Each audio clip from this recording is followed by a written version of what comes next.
Good morning students, how are you? I hope you all are fine. आज की इस video में हम चैप्टर 9 करने वाले हैं जिसका नाम है चेंजिंग फैमिलीज। ठीक है, यानी कि हमारे परिवार में नए मेंबर के आने की वजह से क्या क्या चेंजेस होते हैं और किस किस तरीके से हमारे परिवार में मेंबर्स नए आते हैं वो हम इस चैप्टर में देखेंगे। ओके, तो सबसे पहले में दिया हुआ है here are pictures of some families. यहाँ पे आपको कुछ फैमिलीज की पिक्चर्स दी हुई है। This families are Kiran, Sumi and Deepali. और ये कौन कौन सी फैमिलीज की पिक्चर है? किरण की फैमिली की पिक्चर है, सुमी की फैमिली की पिक्चर और दीपाली की फैमिली की पिक्चर्स है। ठीक है, let us get some information from this pictures. अब इन पिक्चर्स को देख के आपको इन्फॉर्मेशन देखनी और क्वेश्चन के आंसर करने हैं। ठीक है, तो सबसे पहले किरण स्टाइल। सबसे पहले यहाँ पे हमें किरण की पिक्चर की फैमिली दी हुई है। किरण के फैमिली की जो फोटोज है वो हमें दी हुई है। There is a great excitement in Kiran's family. Kiran की फैमिली में बहुत ज्यादा वो लोग सब एक्साइटेड है। क्यों एक्साइटेड है? क्योंकि उसकी न्यू सिस्टर आई है। She has a new baby sister. Kiran and her family were very happy. और किरण और उसकी फैमिली क्या है? बहुत ज्यादा खुश है। यहाँ पे आपको इस पिक्चर्स में उसकी सिस्टर की फोटो दिखाई हुई है, इसलिए किरण की फैमिली क्या है? बहुत ज्यादा खुश है। नेक्स्ट है look at the pictures and write. अब इन पिक्चर्स को देख के आपको लिखना है how many members are there in Kiran's family now. तो किरण की फैमिली में कितने मेंबर्स हो गए? तो किरण की फैमिली में पहले कितने मेंबर्स थे? ये कितने मेंबर्स थे? 1 2 3 4। पहले 4 मेंबर्स थे। एंड यहाँ पे उसकी ग्रैंडफादर की पिक्चर दी हुई है। 1 2 3 4 5 मेंबर्स थे, लेकिन अब उसकी सिस्टर आ जाने की वजह से कितने मेंबर्स हो गए? 6। तो हमें लिखना है after Kiran's younger sister has been born there are 6 members. Okay, next हमें यहाँ पे लेट अस टॉक दिया हुआ है, यानी कि बातचीत करने के लिए। Kiran has a new baby sister. Kiran की नई बहन है। Which things will be change in her family now. तो उसकी फैमिली में अब चेंजेस हो चुके हैं, यानी कि उसकी बहन आई है उसकी फैमिली में, तो उसकी वजह से मेंबर्स भी बढ़ा है। एक how will Kiran spend her day now. तो अब किरण अपना दिन कैसे स्पेंड करेगी? तो उसको खिलाकर। ठीक है, what new work will her mother do now. अब उसकी मम्मी को कौन सा नया काम करना पड़ेगा? जो उसकी बेटी है उनका ध्यान रखना पड़ेगा। ठीक है, which type of changes will be seen. अब इस फैमिली में कौन कौन से चेंजेस हमें देखने को मिले? तो यहाँ पे इनके घर में नया बेबी आया है, उसकी वजह से इनको उनका ध्यान रखना पड़ेगा, खाने पीने का उन सब का ध्यान रखना पड़ेगा। और एक मेंबर बढ़ जाएगा तो उसके हिसाब से उनको अपने फैमिलीज के एक्सपेंडिचर जो भी खर्चे होते हैं वो देखने पड़ेंगे। If there is a small baby in the house. Okay, next देखते हैं।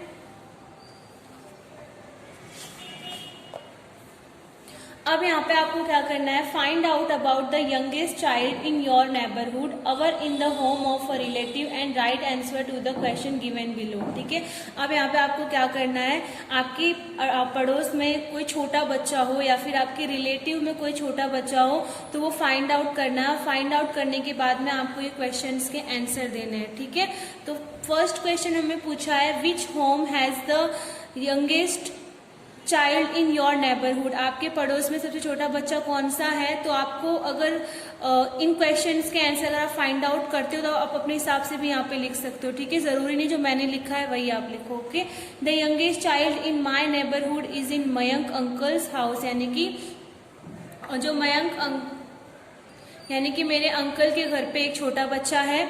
When was the baby born? उस बच्चे का जन्म कब हुआ था? तो लिखना है the baby was born a few months back during Diwali days। यानी कि दिवाली के जब दिन थे तब उस बच्चे का जन्म हुआ था। What is the age of the child? उस बच्चे की एज क्या थी? तो लिखना है the baby is 6 months old। वो बच्चा कितने महीने का था? 6 महीने का था। How are you related to that child? आपका और उस बच्चे का क्या रिलेशन है? तो लिखना है the baby's father is my uncle। उस बेबी के पापा कौन है? मेरे अंकल है। तो वो दोनों क्या हुए? कजिन ब्रदर्स हुए या फिर कजिन सिस्टर्स हुए, जो भी वो बेबी है। So the baby is my cousin. ठीक है, where was the baby born? Baby कहाँ पर बॉर्न हुआ? तो यहाँ पे लिखना है नियर बाय मैटरनिटी हॉस्पिटल। जो भी हॉस्पिटल होते हैं पास के वो। The baby was born in a near by maternity hospital. Does the baby have any teeth? क्या बेबी के दांत है? तो लिखना है know the baby does not have teeth yet. यानी कि बेबी के अभी तक दांत नहीं आए। ओके, नेक्स्ट है what do they feed the baby with? वो बेबी को क्या खाना खिलाते हैं? तो बेबी को क्या खाना खिलाएंगे? मदर का जो भी मिल्क होगा वो उसे पिलाएंगे। The baby was fade on it's mother milk. Okay, अब यहाँ पे आपको उस बेबी की फोटो स्टिक करनी है या फिर आपको यहाँ पे ड्रॉ करनी है। ओके, अभी तक हमने किरण की फैमिली के बारे में पढ़ा कि किरण की फैमिली में एक नई उसकी बहन आई थी, तो अब 2 बहनें हो चुकी है और वो किस तरीके से उसके साथ रहेगी, वो अपने सिस्टर के साथ, उसकी मदर उसकी कैसे केयर करेगी, और उनके घर पे न्यू बेबी आने की वजह से क्या हुआ है, एक मेंबर बढ़ गया है। अब यहाँ पे हमें सुमी की फैमिली के बारे में बताया हुआ है, ठीक है। Sumi's father is in government job. Sumi के पापा कौन सी जॉब करते हैं, गवर्नमेंट जॉब करते हैं। He was promoted and was being transfer to another city, और उनका क्या हुआ, प्रमोशन हुआ, तो उनको किसी दूसरी सिटी में काम करने के लिए जाना पड़ेगा। Now we will know about Sumi's family. तो अब हम सुमी की फैमिली के बारे में बताते हैं, ठीक है। Sumi's father came from office. Sumi के जो पापा है वो ऑफिस से आते हैं। यहाँ पे सुमी के पापा की आपको पिक्चर्स बताई हुई है। इनका गवर्नमेंट जॉब में क्या होता है, प्रमोशन हो जाता है, तो यहाँ पे इनको ये प्रमोशन लेटर दे रहे हैं। ही talk about promotion and transfer, what would happen now, let us find out about it. Okay, तो यहाँ पे इनको जो प्रमोशन लेटर दिया जा रहा है वो घर पे आकर बातचीत करते हैं, और अगर उनका ट्रांसफर होगा तो क्या होगा, फैमिली में मेंबर्स कम हो जाएंगे, क्योंकि उनको क्या करना पड़ेगा, कहीं और जाकर रहना पड़ेगा, ठीक है। तो यहाँ पे हमें लिखा हुआ है Sumi's father got transferred. Sumi के पापा का क्या हो गया, ट्रांसफर हो गया है। What preparation will they do to go to the new place now. तो अब नई जगह पर जाने के लिए उन्हें कौन कौन सी तैयारियां करनी पड़ेगी। प्रिपरेशन यानी होता है तैयारियां करना, तो यहाँ पे आपको पैकिंग करते हुए दिखाई दे रहे हैं। ये सुमी के दादाजी है, ये दादी है, वो क्या कर रही है, जो भी अचार वो सब है वो पैक कर रही है। यहाँ पे कपड़े पैक कर रही है ये लेडी, और यहाँ पे इनकी पिक्चर्स बताई हुई है कि वो लोग जा रहे हैं उस जगह पर, ठीक है। Who from Sumi's family will live with his father at the new place? Which school will Sumi go to now? यानी कि अब सुमी की फैमिली में फादर जो नई जगह पर जा रहे हैं, वहाँ पर उनके साथ साथ कौन रहेगा, तो उनकी वाइफ रहेगी और सुमी रहेगी। और सुमी को अब क्या होगा, दूसरे स्कूल में जाना पड़ेगा, क्योंकि वो जिस स्कूल में पढ़ती है वहाँ से अगर उसके फादर किसी दूसरी जगह पर जाकर रहेंगे तो स्कूल इतनी दूर जाना पॉसिबल नहीं हो पाएगा, तो उसे भी क्या करना पड़ेगा, वहाँ पे दूसरे स्कूल में एडमिशन लेना पड़ेगा। Has anybody in your family move to another village or city because of work. क्या आपकी फैमिली में कोई फैमिली मेंबर्स ने काम की वजह से कोई गांव छोड़ा है या फिर कोई सिटी छोड़ा है, तो वो आपको फाइंड आउट करना है। Who got last admission in your school, why. आपके स्कूल में लास्ट एडमिशन किसका हुआ था और क्यों हुआ, ये एक्टिविटी आपको नहीं करनी। ओके, नेक्स्ट देखते हैं। नेक्स्ट यहाँ पे आपको नोट डाउन करना है कि ऐसा कोई स्टूडेंट जो गांव से या फिर सिटी से आया हो, तो आपको यहाँ पे उस स्टूडेंट का नेम लिखना है। पिंकी रसिक भाई पटेल हमने लिखा है, और वो कहाँ से आई है, तो सिद्धपुर लिख देना है। कौन से महीने में आई, इन जुलाई। उसकी पहले वाली स्कूल का नाम लिखना है। प्रीवियस स्कूल यानी होता है पहले वाली स्कूल का नाम। आदर्श प्राइमरी स्कूल लिख देना है। उसके अंदर क्या अच्छी क्वालिटीज है। What was good about his our her old school, तो वहाँ का डिसिप्लिन अच्छा है, ठीक है, उस स्कूल का, पहले वाले स्कूल का। What is new to him or her in this school, और उसे इस स्कूल में उसने क्या इंजॉय किया, क्या किया। यहाँ पे वो इस स्कूल में उसने क्या किए, बहुत नए फ्रेंड बनाए और अच्छे फ्रेंड बनाए, लविंग फ्रेंड, ठीक है। नेक्स्ट हमें यहाँ पे दीपाली स्टाइल यानी दीपाली के परिवार के बारे में बताया हुआ है। पहले हमने किरण की फैमिली के बारे में पढ़ा, देन सुमी की फैमिली के बारे में, अब हमें दीपाली की फैमिली के बारे में बताया हुआ है, ठीक है। यहाँ पे हमें टोटल 3 फैमिलीज के बारे में इंफॉर्मेशन दी हुई है। तो अब लास्ट वाला जो परिवार है दीपालीज फैमिली, उनके बारे में हम देखते हैं। There is a great joy in Deepali's home today. आज दीपाली की फैमिली में बहुत खुशी का दिन है। ऑल आर इंजॉइंग, सब इंजॉय कर रहे हैं। हर Elder cousin brother is getting married, क्योंकि उसका चचेरा बड़ा भाई क्या है, उसकी शादी होने वाली है। You have also seen many weddings, आपने भी बहुत सारी शादियां देखी होगी। Look at the pictures of wedding and discuss about them. अब यहाँ पे आपको क्या करनी है, वेडिंग की पिक्चर्स को देखना है और इनके बारे में डिस्कस करना है। तो ये पिक्चर किसकी है, जो वेडिंग का जो मंडप होता है उसकी पिक्चर है, और यहाँ पे ये 7 फेरे लेते हुए की पिक्चर्स दिखाई दे रही है, और यहाँ पे ये इनकी हल्दी की रस्म चल रही है, ये मेहंदी की रस्म, और ये लास्ट में जब दुल्हन जाती है उसकी डोली उठते हुए की रस्म, ठीक है। नेक्स्ट देखते हैं दीपालीज थिंक एंड टेल, सोचो और बताओ। Deepali's cousin brother got married, यानी कि दीपाली के चचेरे भाई की शादी हुई। What changes will be there in Deepali's family now, तो अब दीपाली के घर में क्या क्या बदलाव होंगे, तो उनके घर में क्या होगा, उसके लिए यानी उसकी न्यू भाभी आएगी। व्हेन डॉटर्स गेट मैरिड, जब बेटियों की शादी हो जाती है। What changes will be there in the family, तो यानी कि बेटी के ससुराल जाने पर उसके पिता के परिवार में कौन कौन से चेंजेस होते हैं, तो वहां पर एक मेंबर कम हो जाता है। ठीक है, नेक्स्ट है talk to your mother and aunties and ask. अब आपको अपनी मम्मी और चाची से बात करके पता करना है where did they live before marriage, यानी कि वो शादी से पहले कहाँ पर रहती थी। Who were the members in their families at the time, और उस समय उनके परिवार में कौन कौन से लोग थे। ठीक है, Has anybody in your family been married recently, क्या आपके परिवार में भी किसी की नई नई शादी हुई है। What kind of special food is cooked at wedding ceremony, और शादी में कौन कौन से व्यंजन बने, यानी कि कौन कौन से खाने की चीजें बनी है। तो ये आपको ही अपने घर पे बात करके फाइंड आउट करने 4 क्वेश्चंस। ठीक है, नेक्स्ट आपको यहाँ पे लिखना है talk to your friends and write all about what happened during wedding in their families. अब आपको अपने दोस्तों से बात करके पता करना है कि उनके परिवारों में शादी के दौरान क्या क्या किया जाता है। ठीक है, तो सबसे फर्स्ट नंबर का क्वेश्चन देखते हैं, what special clothes do the bride and bridegroom wear, यानी कि दूल्हा और दुल्हन कौन कौन से कपड़े पहनते। तो लिखना है दूल्हा क्या पहनता है शेरवानी, और गर्ल क्या पहनती है लहंगा यानी chaniya choli. The groom wears a sherwani, the girls wear a chaniya चोली।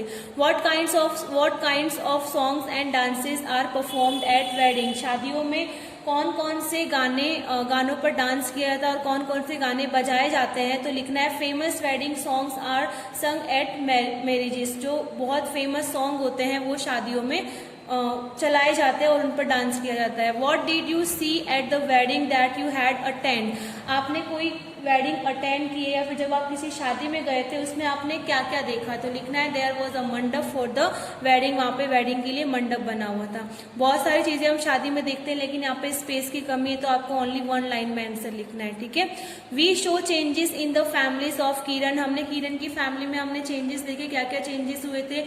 उसके घर में न्यू बेबी आया था। सुमी की फैमिली में क्या हुआ था, उसके पापा का ट्रांसफर हुआ था, और दीपाली की फैमिली में उसके बड़े कजिन ब्रदर की शादी हुई थी। यानी कि अलग अलग तरीके से हमारे फैमिलीज में चेंजेस आते हैं वो हमने देखा। Write down the reason for this changes, और ये जो चेंजेस हुए उनके कारण आपको लिखने। ठीक है, इन किरण's फैमिली, किरण के परिवार में क्या क्या बदलाव हुआ, तो लिखना है in Kiran's family changes happen in Kiran's family due to the enjoyment of birth of her baby sister, क्योंकि उसके घर में उसकी सिस्टर आई थी, इसकी वजह से उनके घर में एंजॉयमेंट था यानी खुशी का माहौल था। ठीक है, नेक्स्ट देखते हैं, और यहाँ पे आपको दिया हुआ है in Gujarat many types of songs and dances are perform at weddings. Gujarat में शादियों में अलग अलग तरीके के डांस और सॉन्ग किए जाते हैं, जैसे कि होता है ढोसलो नृत्य। ढोसलो नृत्य कहाँ पे किया जाता है, नॉर्थ गुजरात में किया जाता है। मोरियो नृत्य यानी मोरियो डांस कहाँ पे किया जाता है, अरवली में किया जाता है। और Jhamkudi song, lezim dance, songs of bride farewell, और ये जो झमकुड़ी डांस है और लजीम डांस है वो कब किया जाता है, जब किसी की डॉटर की विदाई होती है तब। ठीक है, सॉन्ग्स ऑफ पंसाली, रास गरबा, हूडो और सरजू जैसे गीत गाए जाते हैं और डांस किए जाते हैं। ठीक है, यहाँ पे किस किस तरीके से गुजरात में वेडिंग्स में कौन कौन से सॉन्ग होते हैं, कौन कौन से वो लोग डांस करते हैं, उन सब के बारे में आपको इन्फॉर्मेशन दिया हुआ है। ठीक है, अलग अलग स्टेट में अलग अलग तरीके से वेडिंग्स की जाती है। अब नेक्स्ट है इन सुमीज फैमिली, सुमी की फैमिली में क्या हुआ था, changes happen in Sumi's, changes happen in, यहाँ पे ये एल नहीं आएगा, changes happen in Sumi's family due to her father's transfer to another place, क्योंकि सुमी की फैमिली में किस तरीके से चेंजेस हुए थे फैमिली में, क्योंकि उसके पापा का ट्रांसफर हुआ था, इसकी वजह से। इन दीपालीज फैमिली, दीपाली की फैमिली में क्या हुआ था, changes happen in Deepali's family due to her uncle son got married, क्योंकि उसके अंकल की बेटे की शादी हुई थी, यानी कि कजिन एल्डर ब्रदर की शादी हुई थी, इसकी वजह से दीपाली की फैमिली में चेंजेस आए। ठीक है, can there be any other reason for changes in families, यानी कि कोई दूसरे रीजन भी हो सकते हैं। तो लिखना है when a family member has to leave the family for a job, यानी कि कोई ऐसा फैमिली मेंबर जो जॉब के लिए कहीं और जाए तो उसकी वजह से भी फैमिली में चेंजेस आ सकते हैं। ओके, नेक्स्ट है, अब ये एक्टिविटी आपको खुद करनी है, आपको ये खुद फिलअप करना है। ठीक है, अब इसमें आपको क्या करना है, टॉक टू 3 ओल्ड पीपल, आपको 3 वृद्ध लोगों से, ओल्ड पीपल से, आपको 3 बुजुर्गों से आपको बात करनी है। 1 फ्रॉम योर फैमिली, एक आपके परिवार से, 1 फ्रॉम योर फ्रेंड्स फैमिली, एक आपके दोस्त की फैमिली से and one from a family in your neighbourhood, और आपके एक पड़ोसी की जो फैमिली के जो एल्डर मेंबर है उनसे आपको बात करनी है। Ask them this question and complete the table, आपको वो क्वेश्चन उनसे पूछने और फिर टेबल कंप्लीट करना है, ठीक है। इन योर फैमिली, आप अपने फैमिली मेंबर से किसी से पूछोगे तो उसकी इन्फॉर्मेशन आपको यहाँ लिखनी है। अगर आप किसी फ्रेंड की फैमिली से पूछोगे तो उसकी इन्फॉर्मेशन आपको यहाँ लिखनी है, और नेबर्स फैमिली के बारे में पूछोगे तो उसकी इन्फॉर्मेशन आपको यहाँ पे लिखनी है, ठीक है। तो सबसे पहला क्वेश्चन दिया हुआ है, since how many years has the family been staying here, यहाँ परिवार यानी यह परिवार यहाँ कितने सालों से रह रहा है। फर्स्ट क्वेश्चन है तो लिख देना है 11 साल, 8 साल, 5 साल, जो भी आप पूछो उसके हिसाब से, ठीक है। Where did the family live before coming here, यानी कि यहाँ आने से पहले उनका परिवार कहाँ रहता था। तो यहाँ पे जो भी रहता था, जो भी जगह का नाम, तो मगरवाड़ा, छापी, सिद्धपुर, अगर वो कहीं और जगह से बिलोंग करते तो उनका भी आप यहाँ पे लिख सकते हो, ठीक है। How many members are there in the family today, और उनकी फैमिली में कितने मेंबर्स थे, अभी कितने मेंबर्स थे, तो लिख देना है 6 members, 5 members, 4 members. How many members were there in the family 10 years ago, 10 साल पहले उनकी फैमिली में कितने मेंबर्स थे, तो लिखना है 5, 4, 4, okay. What were the reason for the changes in family in the last 10 year, यानी कि 10 सालों में उनकी फैमिली मेंबर्स में यहाँ पे कमी हुई, तो वो किस तरीके से हुई, तो आपको वहाँ पे रीजन लिखना है। माय फादर्स ट्रांसफर, उनके फादर के ट्रांसफर की वजह से, उनके पापा के, उसके फ्रेंड के पापा के ट्रांसफर की वजह से, और उसकी मदर जो जॉब करती होगी उनके ट्रांसफर की वजह से। तो लिखना है my father's transfer because his father was transferred, because his mother was transferred, okay.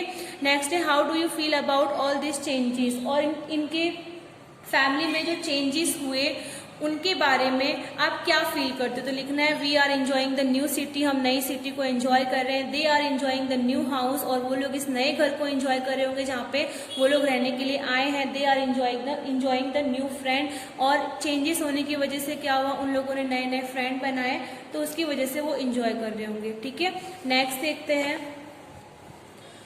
अब यहाँ पे हमें दिया हुआ है my family yesterday, today, tomorrow, यानी कि मेरा परिवार कल कैसा था, आज कैसा है, और आने वाले टाइम पे कैसा होगा वो।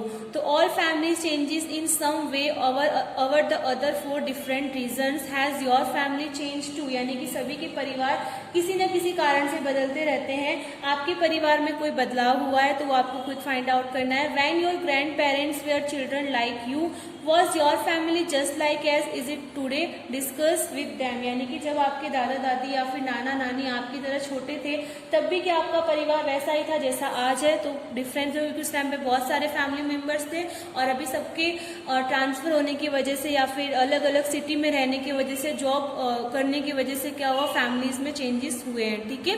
Do you remember the picture of Sita's family tree which you study in the class 3rd, यानी कि आपको याद है जब आप क्लास 3rd में सीता के परिवार में वृक्ष का चित्र देखा था पिछले साल में, तो आपको क्या करना है, आपको अपना फैमिली ट्री ड्रॉ करना है। फैमिली ट्री ड्रॉ कैसे करते हैं, सबसे पहले आपका जो भी एल्डर मेंबर होता है उसकी फोटोज होती है, बाद में मम्मी पापा या फिर अंकल आंटी, देन उनके जो बच्चे होते हैं उनकी फोटो, ऐसे करके आपको फैमिली ट्री ड्रॉ करना है, जो हम वर्कबुक में करेंगे, ठीक है। नेक्स्ट है ask your grandmother or grandfather how many members were in their family when they were of your age. अब आपको क्या करना है, आपके दादा दादी या फिर नाना नानी से पूछना है कि जब वो आपकी उम्र के थे तब उनके परिवार में कितने लोग थे, ठीक है। Draw a family tree of their family in your notebook when they were young, यानी कि जब वो आपकी उम्र के थे तब उनकी फैमिली में कौन कौन से मेंबर थे, तो उनका आपको फैमिली ट्री ड्रॉ करना है, okay.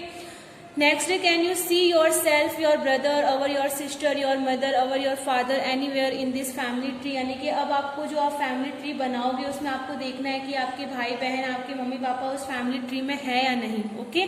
Now draw a family tree of your present family in your notebook, अब आपको अपनी जो फैमिली है उनके बारे में उनके फैमिली ट्री आपको बनाना है, ठीक है। Who are the members of your family today, इस परिवार का जो ट्री है उसमें अब आप कहाँ हैं। Where are your grandparents, आपके दादा दादी कहाँ हैं, या फिर where are you in this family tree, और आज आपके परिवार में कौन कौन है या फिर आप इस फैमिली ट्री में कहाँ पर हो, वो आपको फैमिली ट्री बनाकर फाइंड आउट करना है, okay.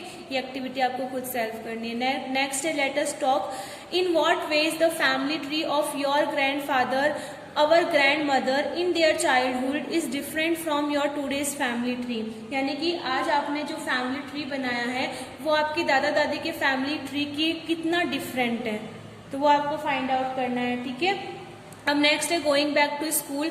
What do you want to become once you complete your study, यानी कि अपनी स्टडी कंप्लीट करने के बाद आप क्या बनना चाहते हो, तो ये वो आपको लिखना है खुद। ठीक है, who is the most educated in your home, आपके घर में सबसे ज्यादा पढ़ा लिखा कौन है।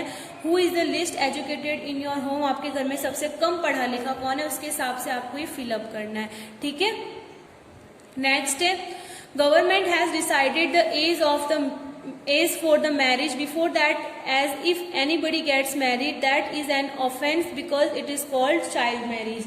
अगर सरकार ने क्या किया है, शादी के लिए गवर्नमेंट ने एक जो उम्र होती है वो डिसाइड की है कि इस उम्र के पहले किसी भी लड़की या फिर लड़के की हम शादी नहीं कर सकते। अगर कोई करता है तो उसे चाइल्ड मैरिज यानी कि बाल विवाह कहा जाता है, और उसके अगेंस्ट गवर्नमेंट क्या करती है, या तो फाइन लगाती है या फिर उन्हें पनिश करती है।